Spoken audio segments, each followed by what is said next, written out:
In this video, I'm going to explain how to take quality photos for your finished project. Photos are the vehicle for sharing and displaying your artwork in a virtual space. They're almost as important as the artwork itself. In this presentation, we're going to cover the background of your photos and the context.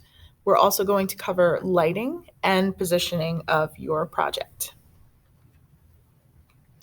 A couple of terms that are going to come up throughout the presentation are focal point, which is the area of the photo that the eye settles on. So the area of the photo that you look at first. And then the subject. The subject of the photo is the piece of pottery or the object that you are photographing. For background and context, before photographing, consider the area that you are photographing in. You should choose a space that is free from clutter and background noise or anything that might distract you from your subject.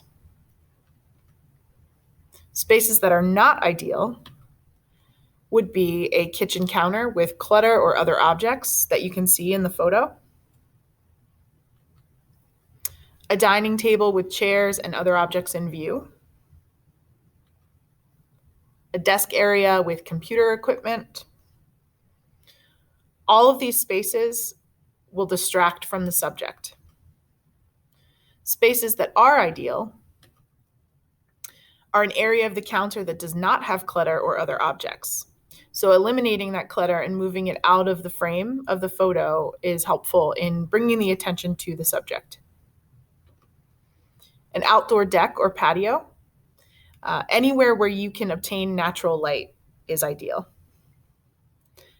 A staged photo setup, so you may set up poster board or paper to cover up anything that might be distracting from the subject that is in the background.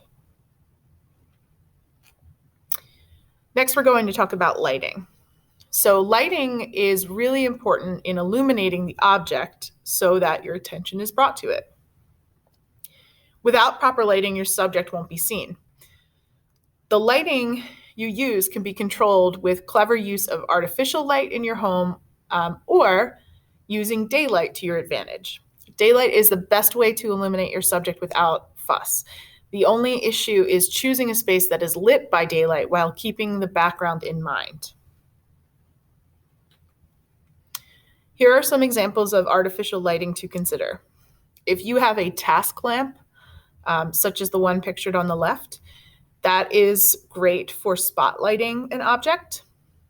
If you have ceiling lights, positioning your object somewhere in the room so that it is illuminated by your ceiling lights and not flooded with shadow is important.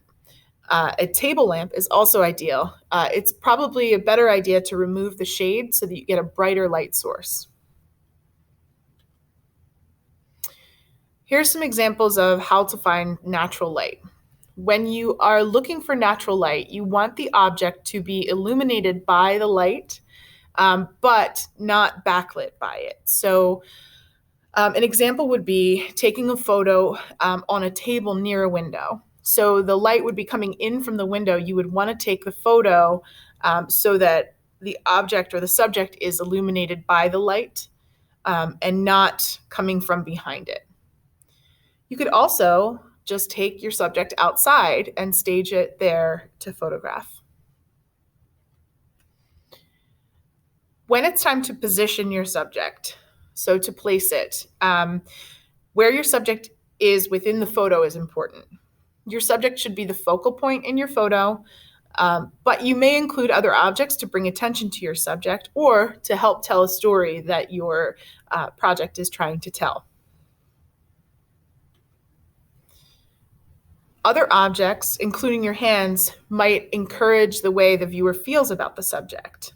This is used a lot of times in advertisements, in Etsy shops, and on Instagram when people are photographing products. When you position your subject, the way that you position your subject provides information to the viewer.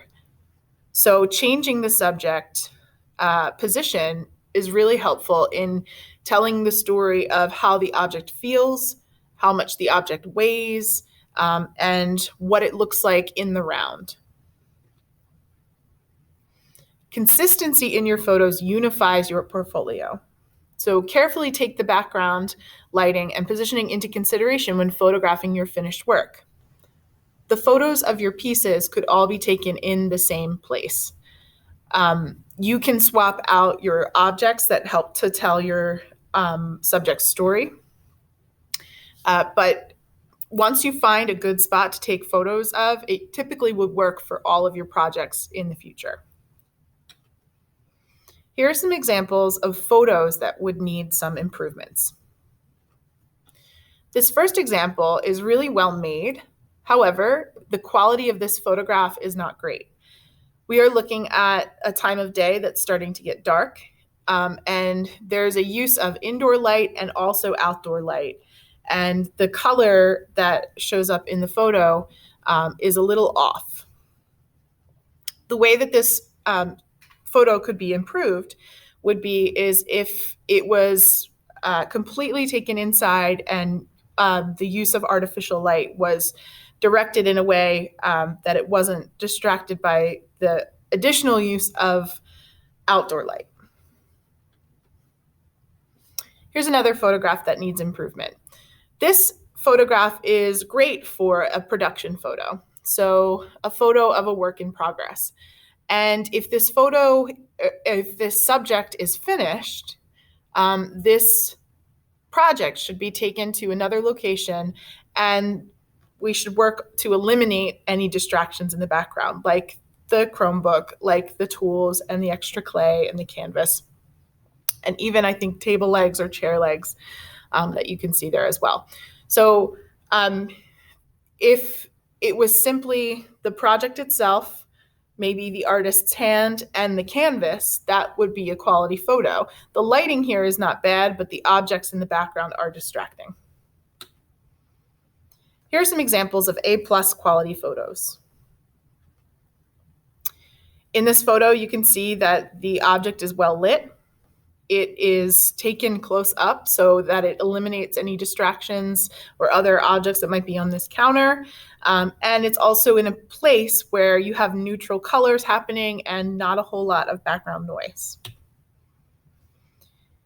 This project was taken, the photograph of this was taken in a sort of like a neutral lit location, but there is the presence of a vine occurring in the background, which helps to tell the story that this is inspired by nature, and you'll see some sort of like bark texture and twigs and leaves on the teapot itself. So the presence of having greenery and natural elements as part of your quality photo helps to tell the story of what you are trying to show with your subject. This piece is a similar setup, but the story is very different, or the aesthetic is very different.